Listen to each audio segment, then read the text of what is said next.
Kwame, I'm gonna keep it a buck, man. I'm kind of getting sick of watching playoff basketball without the Lakers being involved. It's a fun first round, but I definitely think I would have preferred that we were participating. Yeah, I would have to agree. Like, could you imagine the landscape that we'd be walking through? We would be guaranteed to make the finals the way the West is shaped up. It would be so free this season. My goodness. It does suck though. I mean, on one hand, it's cool because I can watch it without a care. Like it's just emotion-free basketball. You just watch to enjoy straight hoops. But no, it does suck not having your team in there when this year all we literally needed to do is just make the playoffs. And I was confident as long as we had relative health, we would bulldoze the West. Especially, again, injuries are unforeseen, but at the end of the day, hey dog, you play who's in front of you. Phoenix got the luxury last year of playing every hurt team on their way to the finals. Hey, I would have been okay if it was our year this one. So, it does stink, but I mean, I guess the playoffs haven't been bad though. I think there've been a couple decent series. I think it's been wildly entertaining. The one that I think everybody thought would be a little bit more of a battle, more of a fight, was Brooklyn and Boston. Now, as everybody knows, this is the Late Night Lake Show podcast. This is a Laker propaganda network. You would probably have to kill us before we ever support the Boston Celtics. But this series, we can just get into your thoughts on it, man. I was not expecting it to be 3-0 heading into tonight. Well, last night, everybody will know what happened at this point. So, I mean, Kwame, does Katie and Kyrie got one in them, or are they staying at the crib and not heading back to Beantown after this game? I would like to say they have one more in them, but I don't think it's up to them, man. I'm gonna be honest. The way Boston has guarded them, they haven't been able to get what they want. Boston is kind of just bending them to their will, and they have to be submissive. It's kind of wild to watch in real time, to be honest. But honestly, the series isn't going too drastically different from what I had thought initially. I mean, I had the Celtics in 6. I just thought the way their team is composed, I think they have the better depth, and I think their defensive mindedness as well as their offensive mindedness would be what carry them across the finish line. And their 2 stars, I think the biggest thing are two-way. You can't say the same about the Nets 2 stars. They're not two-ways. I mean, Jason Tatum, you see every trip down, obviously, with the right lineups, more times than not, he's guarding Kevin Durant more times than not. And then you go conversely, Kevin Durant's not guarding Jason Tatum with the same frequency that Tatum's guarding him. And sure, you can blame personnel, you can say a lot of things, but hey, we've been talking for a long time. You're the best player. You got to step up and guard the best player on the other team when it's time, when it's winning time. You would think. Maybe that's a dated mindset, bro. Maybe. Like, we crucified Giannis for it 2 years ago. You're right. Killed him 2 calendar seasons ago. But I mean, like, you look around the league or like the era before all the youngins, right? Steph wasn't guarding your best player. No. LeBron, in moments where he needed during crunch time, LeBron's guarding your best player. Kawhi seems like, as of these last couple of years, neither him or Paul George were interested in guarding Luka primarily in that series with the Mavs and Clippers. So it's nice to actually see those, because we get robbed of these mano-y-mano superstar versus superstar, both ends of the court matchups. I remember the Kobe LeBron matchups, right? LeBron was guarding Kobe was guarding LeBron. Just how the chips fell that game is how the chips fell. But I mean, Jason Tatum, and I said it on the timeline, I don't think there's a reason why he's not looking at KD and thinking that they're equals today. Like, is that a reach? Am I being too recency biased by thinking that this series has once again given Jason Tatum another elevation as far as what he's capable of and how he's looked at in NBA circles? Obviously, I don't think he's as good as Kevin Durant overall in totality at this point, right? He's got a long way to go. But is Jason Tatum the best player in this series, bro? Yeah, and why would you? I'm surprised that you have any hesitancy in saying that at all. It's been evident just from what we've been able to see on the court, from the offensive end, the defensive end, even when he hasn't necessarily been able to find his shot right out the gate. He continues to make an impact on the game no matter what's going on. There's too many times on Brooklyn's offense where I'm watching Kevin Durant either stand in the corner or he dribbles left into a double team and they snatch his cookies, or make him throw a bad pass, or his teammates aren't. I think there's a lot of things that go there, but we've known for a long time Kevin Durant is not. He's a reluctant leader. He doesn't want to be the leader. That was the big thing in Golden State, where he was like, nah, Steph's the leader. I just get to go out there and hoop. And people scoffed at that statement. They're like, he's he just doesn't want to step on Steph's toes. And it's like, no, he actually gave us a real nugget right there. Like, he was saying he does not want to be a leader of men on the basketball court. He just wants to go out there and do his best to put the ball in the hoop. Being a leader is like extracurricular for him.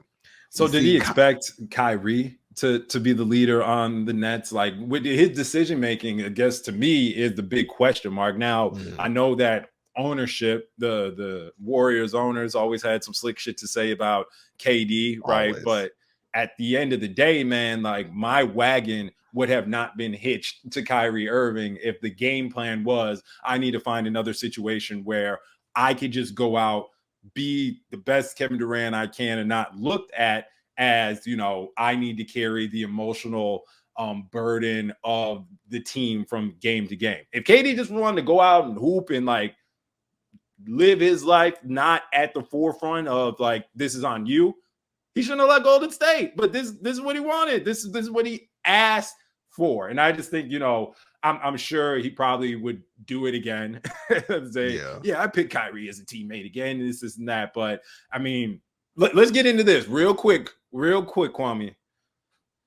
We're putting the diamond tester now on Kyrie Irving's career to date. You start looking, man, Russell Westbrook has had easily a better career than Kyrie Irving. And the discourse around Russell Westbrook right now is, he's the worst thing ever to happen on the NBA court. And that's just not true. Russ had an era where he was the most exciting player, MVP, right?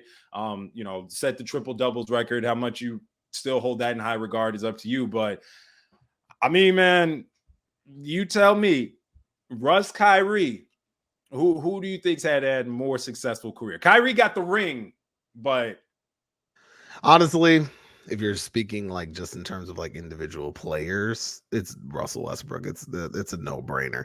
And not to say that Kyrie Irving's a bad player, but I think another thing that hurts his overall like placement is his lack of availability. Since his Cleveland years, how many full seasons has Kyrie played? Like one. It hasn't been a lot. I mean, that was a big issue with his Boston tenure. He never was really available to be on the court. In Brooklyn, he has more PTO than anybody in America. He plays when he wants to, chooses to not. It's difficult. So yeah, it's not close. I mean, I'll give him his 2016. I'll always love him for that. As a Bron fan, he's a fantastic player. I loved him on the Cavs, honestly.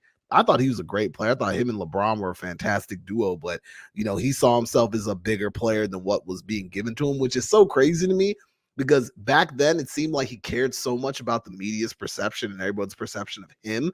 Because remember, people were coming up to him with, hey, how does it feel to have a father figure like LeBron and all that? And he was getting mad about that, to now apparently not caring about the media at all and calling them peons and all that stuff. It feels very interesting. It seems like, as a younger kid, so to speak, I mean, I don't necessarily want to call him a kid. I mean, he's like our age, but I feel like when he was younger, he was more influenced by those things. And maybe he hit a point of, he hit an epiphany in his older years where he's like, you know what? I really don't care about this, but the mistakes of the past are irreparable. Russell Westbrook has had a great career. Honestly, the only thing he's missing is a championship. And if he won a title, when we're looking at the totality of his career, I mean, we're talking one of the best point guards ever. Multiple triple-double seasons, an MVP, gaudy numbers. You know what I'm saying? Like explosiveness. He had everything but a reliable jump shot. And even then, he had a decent midi and he was a pretty good free throw shooter. But his problem is his skill never developed with his waning athleticism. So now we're seeing the product of that.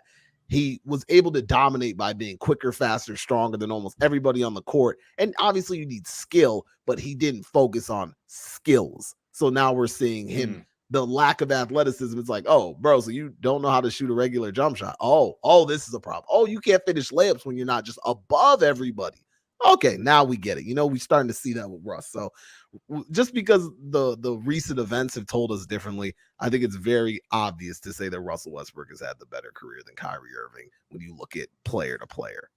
The Late Night Lake Show podcast is sponsored by Prize Picks. Prize Picks is the best legal way to play daily fantasy player props in states like California, New York, Texas, and more. You pick 2 to 5 players and an over-under on their projections, and you can win up to 10 times on any entry. The best part is you can mix players from different sports. You could take the over on LeBron combined with the under on Mahomes in the same entry. Prize Picks is the easiest way to play daily fantasy because it's just you versus the projected numbers. Just use our promo code LNLS and any deposit you make can receive 100% instant deposit match up to $100. So go support the brand and go win you some money. It's the best of both worlds. Again, use our promo code LNLS.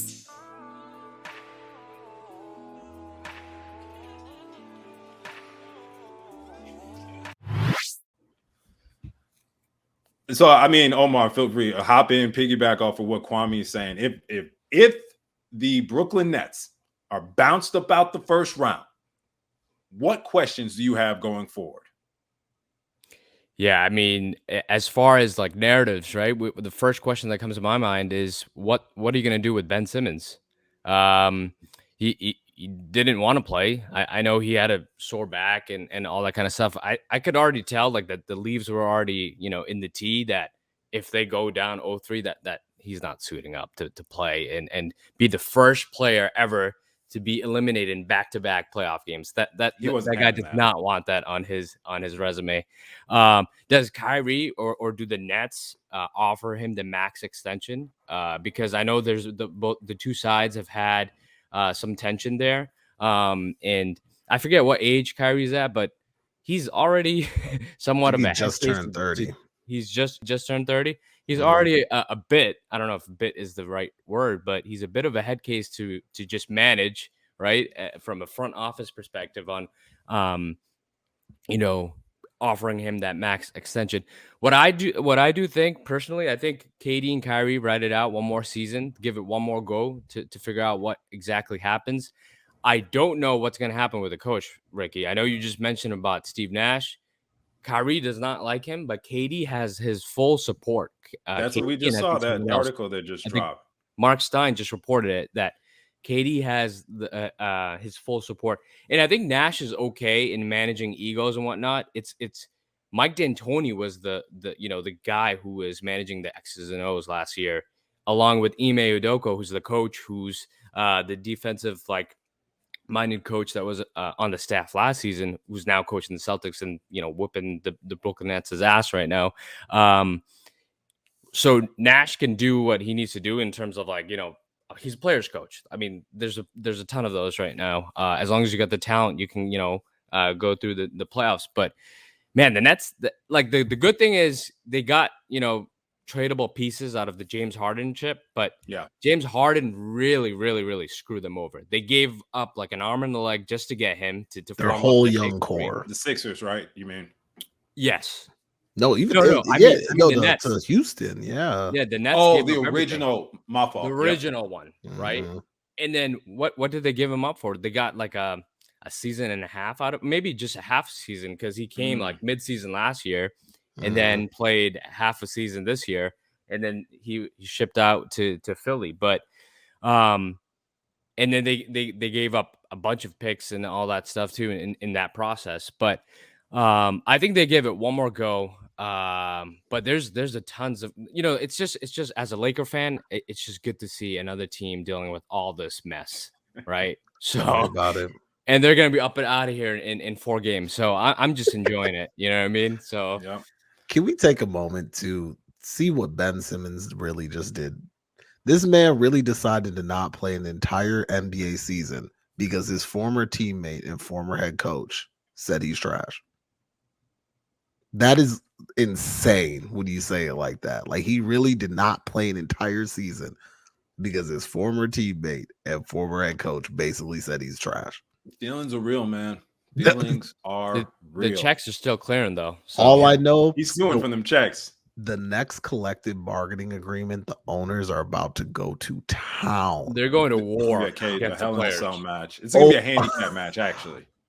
Yeah, you got billionaires versus millionaires. The millionaires are going to lose every time. I'm telling Every you, between time. James Harden and Ben Simmons, they're about to go ballistic. Shoot, Kawhi Leonard should be in that too. Kawhi too, yeah. Dudes that just never feel like getting I'll on the play court when I to get play. ready. I'll play Kendrick when I'm Nunn too. mentally, We go sprinkle physically, Kendrick Nunn in. emotionally, spiritually ready. Yeah, that's a nice life to live. Yeah, all I'm right. gonna start telling my job that They're about to cook. I'm not spiritually ready to work today. I would think Yeah, that'd go. Mentally not prepared to show up today. They might Yeah. hand you some papers in a couple weeks.